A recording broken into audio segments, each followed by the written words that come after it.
And we're live. I thought I was going to be early today, and then I started looking at things and getting sucked into the interwebs. And now I'm just a couple minutes behind schedule, but guess what I'm going to do? I'm going to pause right now. I'm going to share this on my personal Facebook page because that's what I'm going to ask you to do as well. And here we go. Go to Lupus. Share. This one's going to be really important to share because we are going to be talking about lupus myths today and why things that people believe about lupus have really hindered progress with this illness, and stuff that's being said in the media even today about lupus being an exotic and rare disease. Yeah, not true. Anyway, we're going to get into that. We're going to get into all of that. So make sure you share this, because the more we care, the more we share, the more other people are aware, right? Yes. So hello, Facebook Lupus Live Support Chat. Welcome all. As I just said, as people start to log in, don't forget to share this on your personal Facebook page. It is April 28th. Can you even believe that? I feel like this month has flown by. It's going to be May in just a few days. It's going to be May. Sorry, couldn't help myself. I have been gone for a week, guys. I'm happy to be back. I was away resting last week. My son had a cold about 2 weeks ago, and that cold lasted for, I don't know, a day. And then I got it. And then I had a cold for a week. And then that cold turned into a really nasty sinus infection. I couldn't hear. I had terrible sinus pressure, a bad headache, couldn't sleep, all that special stuff. So it's still lingering a little bit. I'm still blowing my nose like a lot and on Sudafed and still taking the antibiotics. But I'm definitely moving towards healing. I'm moving in the right direction. I'm getting better sleep. So it's starting to feel less like a zombie, a snot zombie. And I'm happy to be back with you today. We've got lots to cover, so I'm just going to keep moving here. May is, as I mentioned, quickly approaching, and with it comes a flurry of activities and excitement, because May is Lupus Awareness Month. It's also Fibromyalgia Awareness Month too. But for now, it's still April, and April is Minority Health Month. It's also Sjogren's Awareness Month. It's also Stress Awareness Month. So we have been posting and trying to stay kind of on brand with these themes this month, and posting informational blogs and infographics, and kind of tailoring our content to these causes, these important topics that we should be talking about and caring about all year round, not just in April, right? But so yeah, we're still focusing on that, but in a few days we will be all covered in a purple haze or purple rain. So yeah, very excited. We're going to get into some stuff momentarily. So let me just say hi for those of you who may be new or joining later and streaming this on YouTube. Hi, YouTube. And just kind of coming in and going when you can. My name is Kelly. Very nice to meet you if we haven't met yet. And I am the creator and executive director of this nonprofit that's based in Portland, called More Than Lupus, period. And if you're familiar with More Than Lupus, if you're unfamiliar, I should say, with More Than Lupus, we are a multi-ethnic, multi-generational, and international lupus community. It's so fun to see people joining us here from England and New Zealand and Mexico and Canada and Croatia and all these different places. And we were designed by lupus patients to connect, to grow, to sometimes challenge, to inspire each other throughout the peaks, which are the highs, and the valleys, which are the lows of our unique, one-of-a-kind lupus journey. And I say our because I have lived with systemic lupus, erythematosus, and multiple lupus overlap conditions. I was first diagnosed with juvenile rheumatoid arthritis at the age of 11, since the age of 11, and have had lots of peaks and valleys in my own lupus journey. So we believe that every person living with lupus, no matter their background, should be treated with equity and dignity and taken seriously. So it's our mission here at More Than Lupus for patients to feel heard and to feel seen and to feel valued. It's really important too, if you are newly diagnosed, because some of you who maybe just are finding us, we just want you to know that we see you.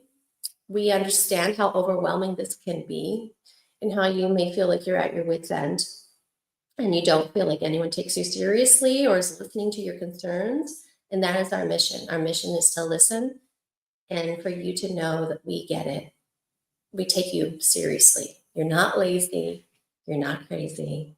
And it's our mission that patients feel heard and seen and, as I mentioned, valued, because we tailor kind of everything we do here to that. And if you haven't done so already, we highly encourage you to check out morethanlupus.com. We've got close to 150 blogs there, because navigating this illness is tricky. And we want to kind of cover all the bases. So we have blogs on medications like Benlysta and Saphnelo and methotrexate and prednisone. We have blogs on diagnostics. We have blogs on different systems that are impacted by lupus, like the gastrointestinal system, which we posted yesterday, or the cardiovascular system, or lupus in the lungs, or lupus in the blood. Did I say that one yet? I don't know. Anyway, and then we have lifestyle things. We've got things about different exercise, foods, nutrition, meditation. All of those are on morethanlupus.com, and we highly encourage you to check that out. Okay, so moving on, we've got a few updates, guys. And by the way, if you're joining here from YouTube, I can't see you unless you comment. So tell me where you're joining us from, if you have lupus or lupus overlap condition, or maybe you're here to support someone who you know who has lupus, and how you're doing. I always want to know how everyone's doing in our community, okay? And post any comments, any questions, any concerns. Maybe you are going to the doctor for the first time or a new specialist. You want to know what to ask. You want to know what your rights are regarding shared decision-making in your treatment plan. Maybe you have a disability question. Maybe you have a medication question. Maybe you have are having trouble finding the vocabulary to explain what lupus is to your loved ones, and you need help with that. Post the comments, questions, concerns right here. And once we get through our information and our inspiration, I will start at the top, I will work my way down, and I will get through as much as I can within the hour, okay? Let's see who's joining us. Hello, good to see you. Good to see you. And where are you joining from? Louis Morales, where are you joining from?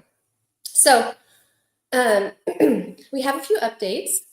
Are getting to the heart of the matter, lupus and heart health virtual event, and our kidney nephritis virtual event, both with Dr. Thomas, who wrote the Lupus Encyclopedia, are up on YouTube. Please check them out. There are so many informative, life-changing pearls of wisdom there. You do not want to miss out. They are free events. It is like removing a barrier to healthcare. Watch them, take notes, really helpful information.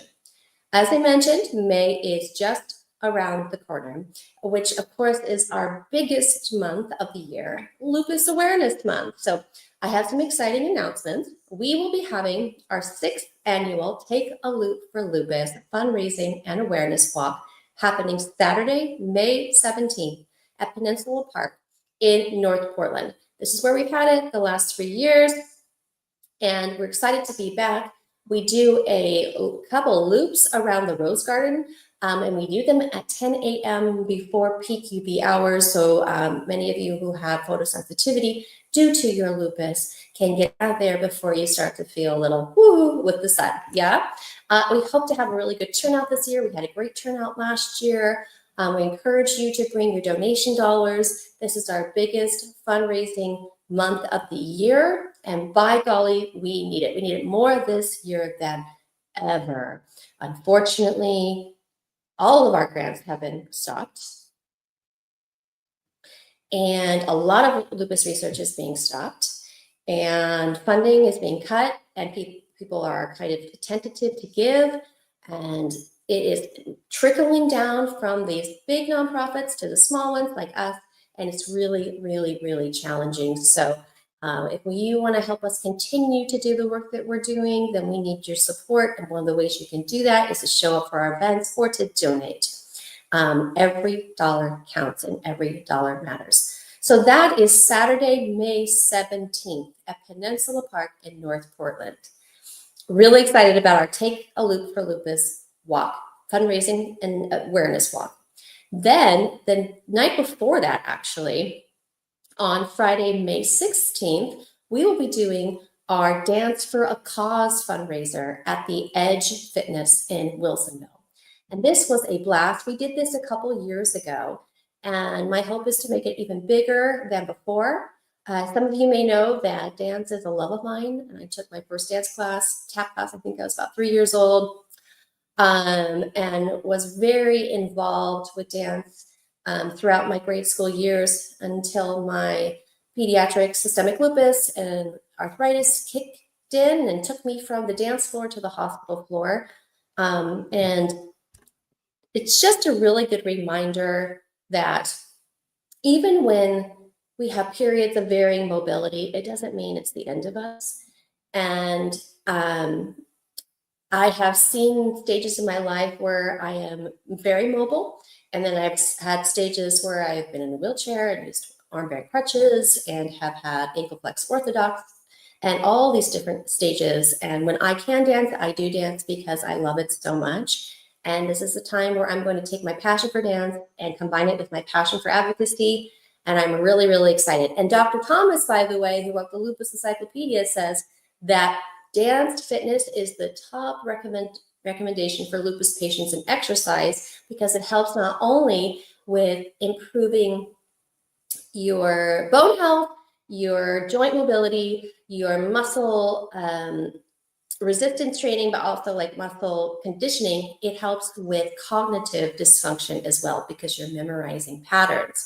So it's extra special to me. Please come dance with the cause, the Edge Fitness here in Wilsonville, outside of Portland, 6 to 7:30 on May 16th. Some of my favorite dance fitness instructors will be there to lead us through a great workout with fun and easy to follow dance routines. So please, please, please, please, please come, okay? Please come. Additionally, we will have 2 virtual events, educational events for the month of May happening for Lupus Awareness Month. One on May 10th, which will be kind of a question and answer session with our favorite nurse practitioner and more than lupus community member, Jill Nelson. And her and I will be kind of talking through some pre-submitted questions about lupus and how to improve communication with medical professionals. So more to come with that. And it's probably going to be at around 4 p.m. our time, Pacific Standard Time, which will be 7 p.m. Eastern Time. And then another virtual event will be with Dr. Thomas, our favorite rheumatologist, who wrote the Lupus Encyclopedia, called What People Need to Know to Live Their Best Life with Lupus. So you are not going to want to miss that. And that's going to be happening here on Facebook Live and also YouTube Live virtually May 31st, which is a Saturday. So lots going on, and that's going to be around 12 noon. I will be out of town, so I will be kind of queuing it up and checking in, but he's going to lead that. So that'd be 12 p.m. Pacific Standard Time, 3 p.m. Eastern Time. So there you go, a lot going on, a lot going on. Okay, well, before we get into our topic today, I wanted to give you a brief disclaimer. I do this during every chat just to remind you of a few things, so please listen up. The More Than Lupus Facebook Lupus Live support chats are aimed to be a positive and open space where we can both give and receive support and encouragement from others. I am not a doctor. I'm not Kelly MD. Therefore, I cannot give you medical advice or diagnose the symptoms that you may be having. What I can do, what we can do here is hopefully provide you with information and resources that you can in turn take back to your doctors and have hopefully an open and honest conversation about what is the best course of action for you. Additionally, this group is intended for those who have lupus or a lupus overlap condition. It's also intended to provide support and encouragement to those who know someone living with lupus or a lupus overlap condition, a friend, a family member, a coworker, a loved one, a neighbor. So really, when it comes down to it, if you're not into these two groups, this isn't the right chat for you, and any inappropriate information or material will be deleted. Sometimes this chat gets shared into spaces for who knows why, especially on YouTube, and you'll see spam pop up. I see it, and on my end, I get rid of it. I will tell you to refresh your page, and it will go away. So don't spend any morsel of your very, very precious energy engaging with things that you know shouldn't be there. So let this be a place where we listen to each other, that we show kindness to each other, and that makes someone's day, not breaks someone's day. So even if you are here for the right reasons and you're having a bad day, maybe your meds are messing with you, you're just in a lot of pain, which has just got you out of your window of tolerance, send us a private message, but no personal attacks will be made here. Okay? All right. Let's get to the point, guys. It is time for us, as we prepare for May and Lupus Awareness Month, to just take a moment. Take a moment and let's just get to the point here and debunk some of the, let's just say, junk that we're continuing to see out there about lupus myths. So let's just go through a few of them while I have you here, and hopefully, through osmosis, this will get out into the world, and for once and for all, people will stop saying dumb things about lupus. So let's just get right to the point, okay? Share this. This is good information. Share this, share this, share this, and say hi. Tell me where you guys are joining from, okay?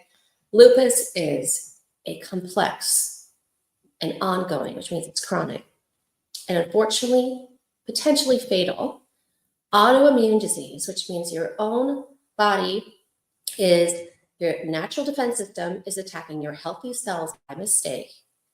And it commonly affects the joints, the skin, the kidneys, the lungs, the blood, and the blood vessels, the brain. And when your system attacks your healthy cells by mistake in those areas, it can cause inflammation and pain. And if that inflammation is not treated, that can cause tissue damage. And if that is not treated appropriately in a timely manner, it can cause organ failure, and that's usually what leads to early mortality or an infection. It is one of the most misunderstood diseases to the public and one of the most mysterious diseases known to the medical community. It really is like a cluster of illnesses all together that impact different parts of the body. And it impacts every person so differently, which makes it extremely difficult to diagnose and treat, as we know, right? Even in 2025, there are still so many misconceptions and misunderstandings about lupus. In fact, I watched a video today that someone sent me where RFK Jr. called lupus a rare and exotic disease that he hadn't heard of.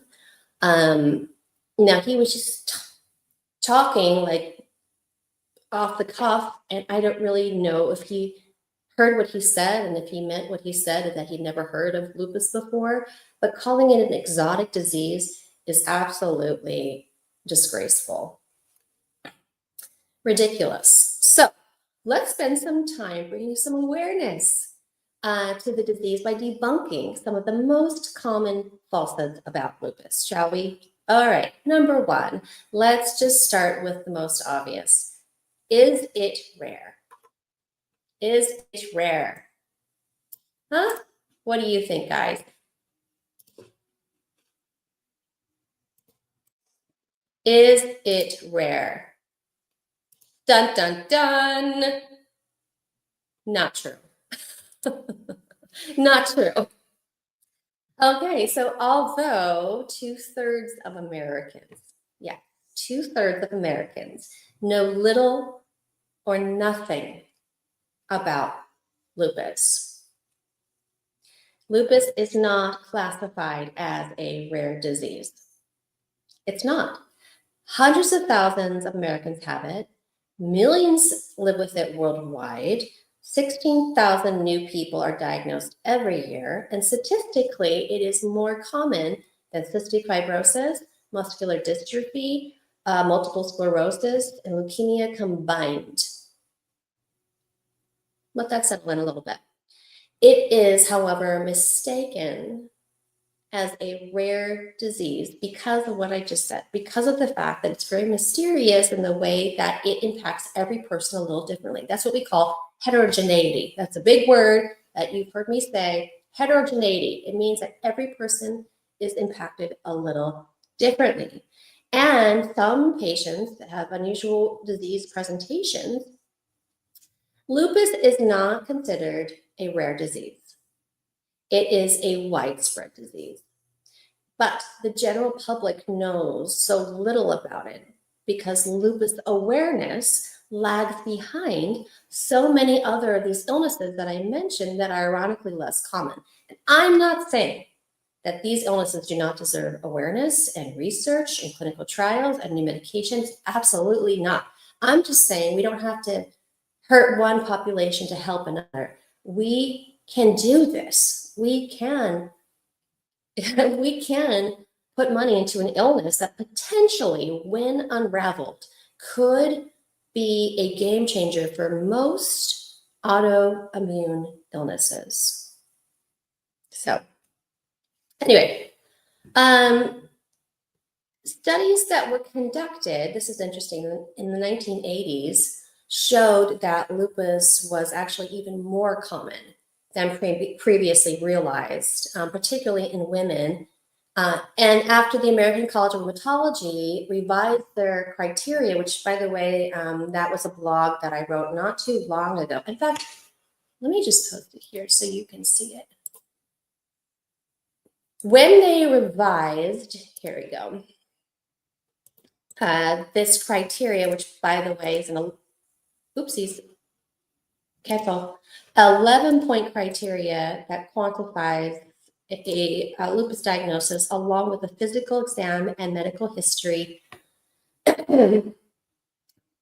They realized that it was more common than they thought. More people were getting diagnosed with lupus, so it is even less rare than they thought. And they still call it rare. People still say it's a rare disease. It is not a rare disease. Okay, so that's number one. Moving on, we've got more to debunk here. Number two, it is a new disease. What do you think? Is lupus a new disease? Any thoughts on that?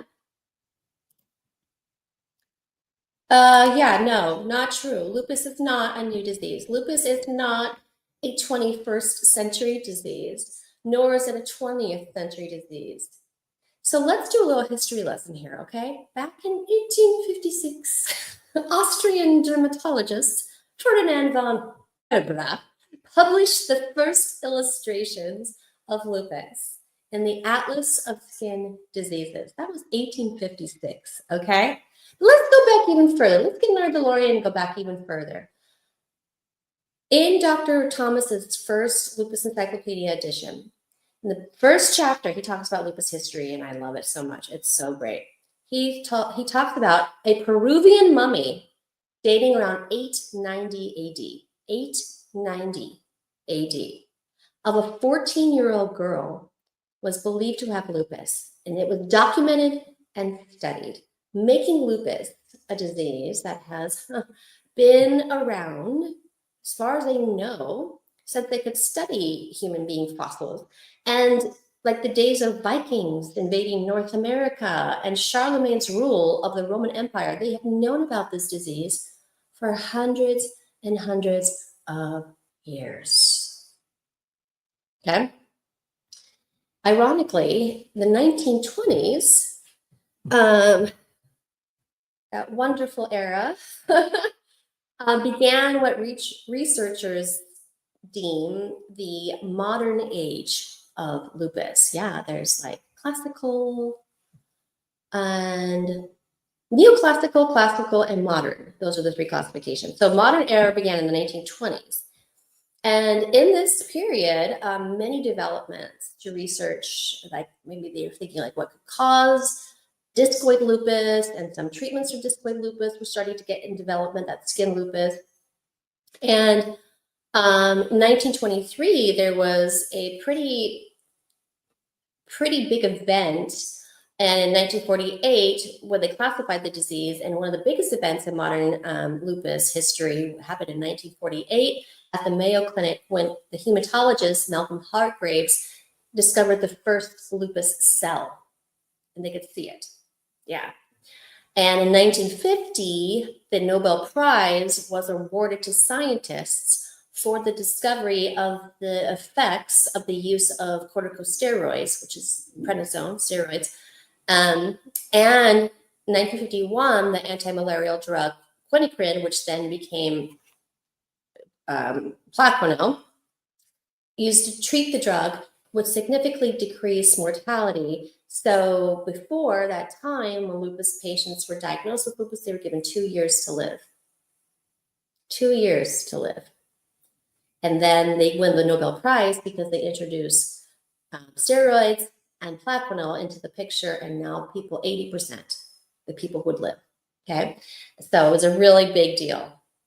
And then in 1971, the first systemic lupus erythemas classification by the American College of Rheumatology. And so all of these things can just, for once and for all, drive home the point that lupus is indeed a condition that has literally been around since the dark ages. Okay, so not a new disease, right? Not a new disease. All right, moving on. Where's everybody? Is everybody on YouTube today? Yeah? Gosh, guys, say hi if you're here. Okay, number 3 thing to debunk. Is lupus contagious, guys? Is this something that you come across, people saying, oh, is it like AIDS? Is it like mono? Like, what is lupus like? Is lupus contagious? I think not. No. Lupus is not contagious. Yeah. Oh, please let me sneeze on you. Let my infected autoantibodies infect yours. Come on. That sounds like something from The Last of Us or The Walking Dead or something. Lupus is not an infectious disease.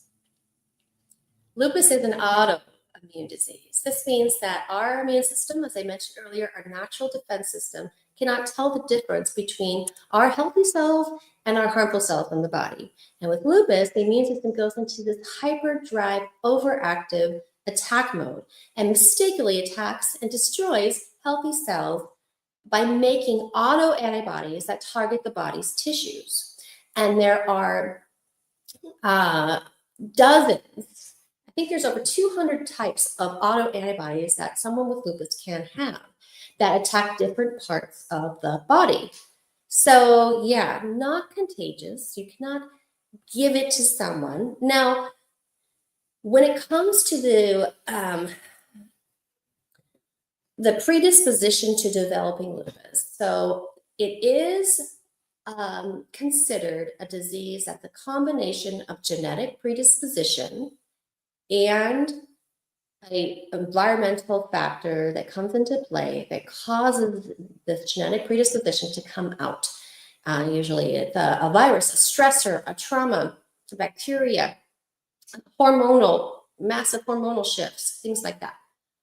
So there is a propensity for it to run in families because of genetic variances that are passed down.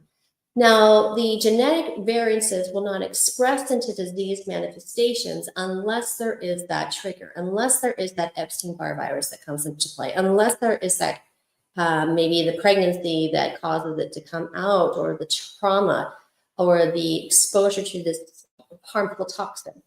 That's usually how it works. Now, that being said, it's actually a very small percentage of people who have children that develop it.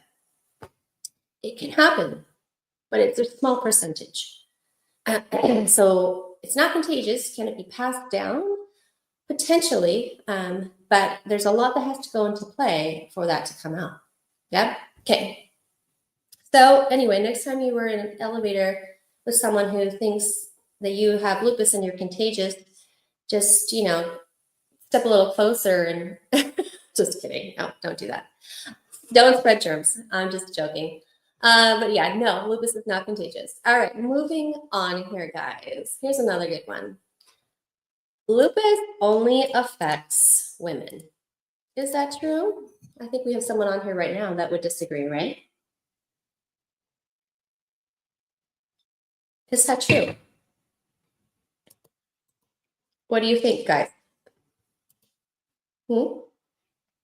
No, not true. That's not true. Believe it or not, lupus is not a woman's disease. It does disproportionately infect women. It does disproportionately impact and affect women, yes, but it's not a woman's disease. Let me clarify for the 10,000th time. Men get lupus, boys get lupus, teenage boys get lupus, and it can be extremely severe. So lupus, systemic lupus may present similarly in men and women. However, men tend to have pretty intense symptoms, more commonly like renal kidney disease, which is also known as lupus nephritis, pleurisy. Men can get severe discoid lupus, such as lupus of the skin, lupus anticoagulant, which are lupus blood clots, hemolytic anemia, and other forms of anemia. Men can have neurological and neuropsychiatrical presentations, primarily strokes and seizures. So these things can be extremely difficult to manage and come on very strong in men who have lupus. And unfortunately, because of the stigma of lupus being known as a woman's disease, which it is not, this is what we're debunking, men think, well, it can't be that, so I won't seek help for it because I don't want to be known as having a woman's disease. Or a doctor will think, well, 10% of men have lupus, but 90% don't. So the odds of this being lupus are very, very rare. So maybe you just need to buck up and pull yourself up by the bootstraps and get back to work and you'll feel better. And then you have kidney failure. Yeah. Every primary care physician should be given the resource for a rheumatic panel at that first encounter. And if they have these symptoms, which are updated by the American College of Rheumatology, if someone comes in and says, I have foamy urine, or it's painful when I breathe, I've got this weird rash, I'm sensitive to the sun, my joints hurt, I'm tired, my stomach's upset, I feel lightheaded, I've got sores in my mouth, they should be bing, bing, bing, bing, bing in their head, and they should do that panel of antibody testing right then and there. And then if they're worth their weight, they should then say, look, a few of these things are off, I'm not quite sure, go see a rheumatologist. And a rheumatologist is someone who's going to specialize in these sites of inflammatory diseases. That's what they do. That's all they do. And then they'll be able to tell you. And it should not take 6 years. It should not take until you are in crisis at the ER because your kidneys are failing for a man to get treatment that is needed and necessary to save their life and to give them a good quality of life. Okay, moving on. It's not a woman's disease.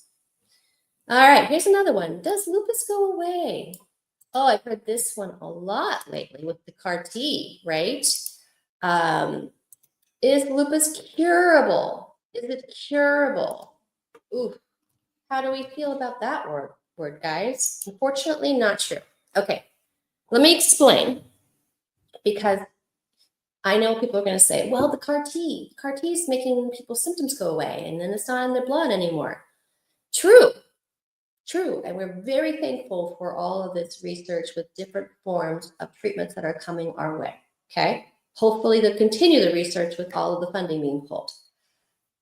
At times, lupus patients may have periods of few or no symptoms, and that is called remission.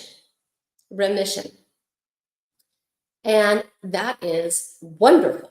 And we all want to get there, right? We want to get to periods where we're not tired all the time, where our body doesn't hurt all the time, when we don't have hot spots on our joints, when we don't have sores in our mouth, when our hair's not falling out, when we're not sensitive to the sun, when, we don't have the headache all the time and don't have this terrible Sjogren's Raynaud situation constantly coming, right? We want that. We all want remission. However, many people live with aspects of the illness their entire lives. Even so, 80 to 90% of people with lupus can live a normal lifespan, and that is absolutely great. But it's the earlier the diagnosis, the better the chances of managing this disease more successfully. Starting with that primary care, that first contact, getting the testing done right away, and then getting referred to a rheumatologist right away, and then getting on treatment, hydroxychloroquine most likely, and another type of immunosuppressant or something to help with whatever symptoms are manifesting, is absolutely a necessity. The thing is, like I mentioned before, you can't cure your genes, okay? We have in us dozens upon dozens, they think up to 200 now or more, genetic variances that can lead someone to develop lupus, all right? These genetic variances, when expressed by a particular catalyst, like with me, it was Epstein-Barr virus, or as I mentioned 2 times already, hormones, trauma, exposed to a particular toxin, and those things are what cause the disease to come out. So even in these cases where people are in these CAR T trials and they're getting CAR T, genetically modified T cells, and they're wiping out all of the disease activity in their body. And now for 2 years, they've had no disease activity. What will happen if they have an infection or a trauma or a big shift in hormones? There's still the potential that it came back. There is no cure.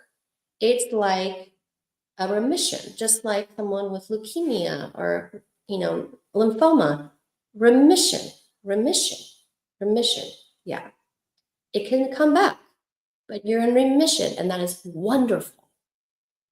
So unfortunately, it does not go away. The other thing that's really hard about that is that you're not better yet, or, oh, you still don't feel great. It's very difficult for people to understand the nuances of chronic illness because as most of humanity desires, we want resolution. We want it to heal, and we want you to feel better, because you feeling icky makes us uncomfortable, and it actually can be even inconvenient to my lifestyle, right? We're talking from a third-party perspective here. In my 30 plus years of lupus, I've heard and seen it all.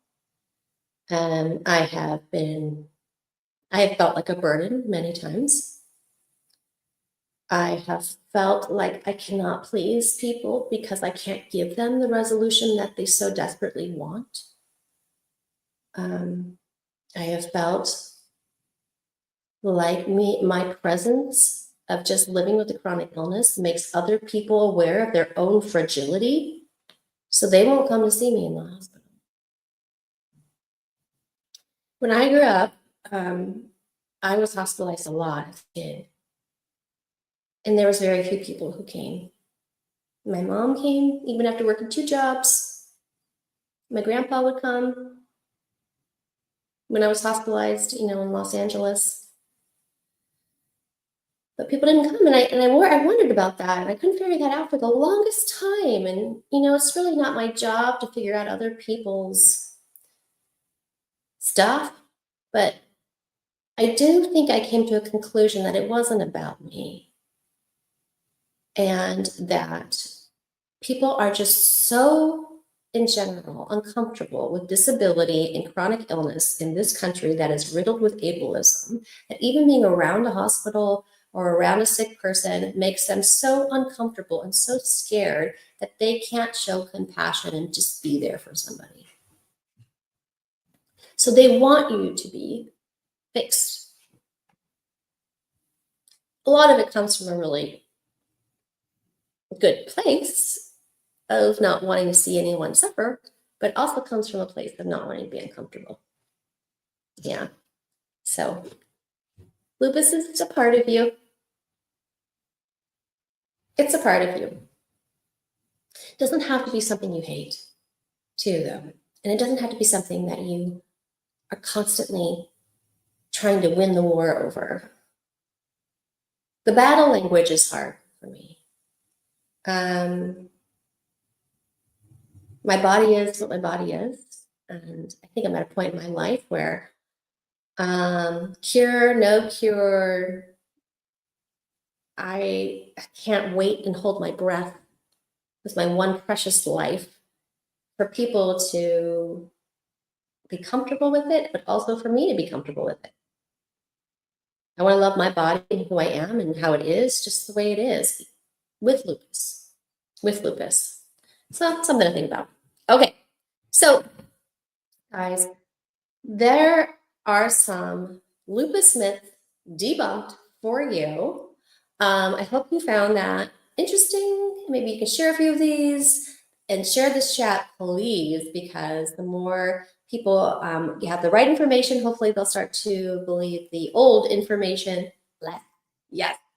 And it's just a really helpful tool for you to share with friends and family to spread truth about your illness and stop these lupus myths from spreading.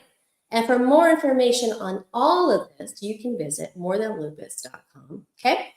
And for now, I'm going to give you a blessing for today, and then I'm going to start at the top of the comments and spend the next 10 minutes or so with you guys answering any questions. Once again, where you're joining from, tell me your name, if you have lupus or lupus overlap condition, and how you're doing, okay?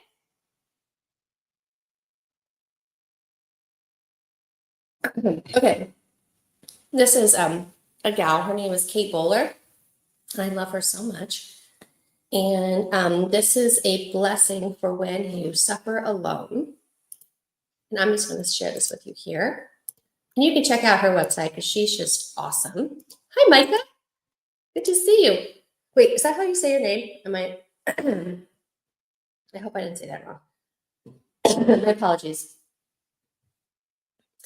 And she wrote this, a blessing for when you suffer alone. I see you there suffering alone with the illness or pain that lingers, though friends do not or cannot. You in isolation, locked in or locked out. You, the caregivers, struggling in the certainty there's not enough strength, time, or resources. You who counsel others in their trauma, but suffer deeply from your own. You who are grieving losses, too many to name, too complex or unbecoming to speak aloud. Blessed are you, dear one, searching for someone to understand, see your wounds and your hope for healing. You are seen as you walk that hard and lonely road. Blessed are you because your loneliness speaks a deep truth. You were never meant to do this alone. God comfort us, guide us, that our hope for more, a prayer which will be answered, might be protected too. And that comes from her book, The Lives We Actually Have, and that's page 98. And you can check out more from her on that link that I shared. Awesome, guys. Let's start at the top here. Okay, I see you, Louis. I see you, Louis. So good to have you here for the first time, coming from New Mexico. How do I explain better to my family? Thank you so much. Okay, so I am actually going to give you a blog. And in this blog is how I have learned to, I have curated verbiage of how I explain lupus to people. And it's short, it's two to three sentences long. It takes like 10 seconds to say, and it gets down to every point of what lupus is. I'm very intentional with every word that I use, and I'm going to share this with you so that you can read it and take with you what you like. And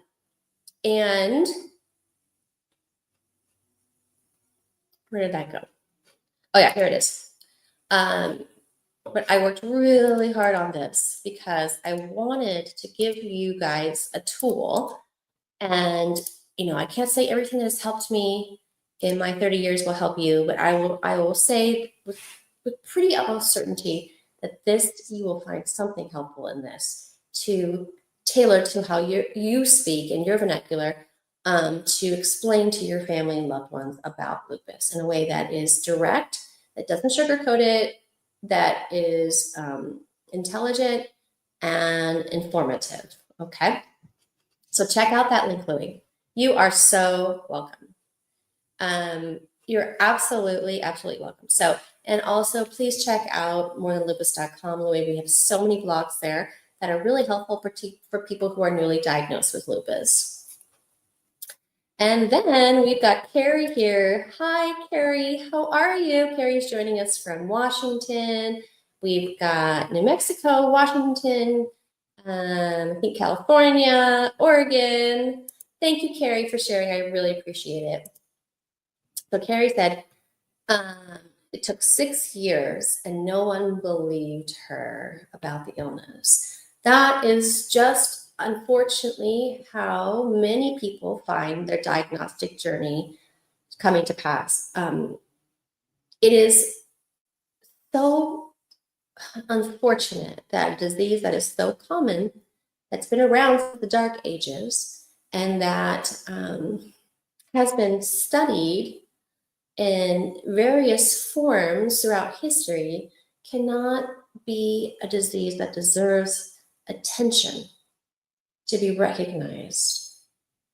I'm very thankful for the influencers like Toni Braxton and Selena Gomez and Lady Gaga, and even for a hot second, Kim Kardashian, who use their massive platforms to talk about this illness and to say, look, even though it's considered an invisible illness, so your outsides don't necessarily match the insides, not always, some people do have severe hair loss and severe skin involvement.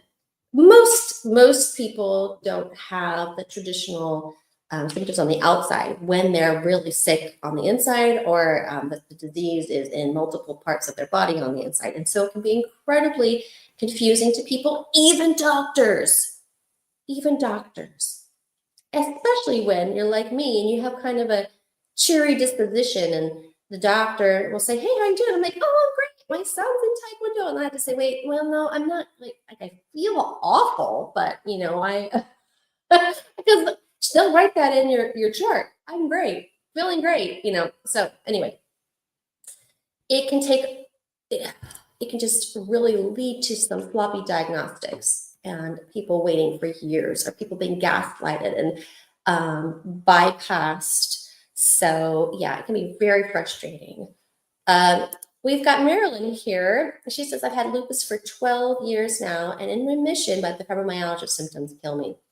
That's the unfortunate part about this illness, is that it can have multiple lupus overlap conditions, everything from rheumatoid arthritis to, as I mentioned earlier, Sjogren's, Raynaud's, as well as fibromyalgia.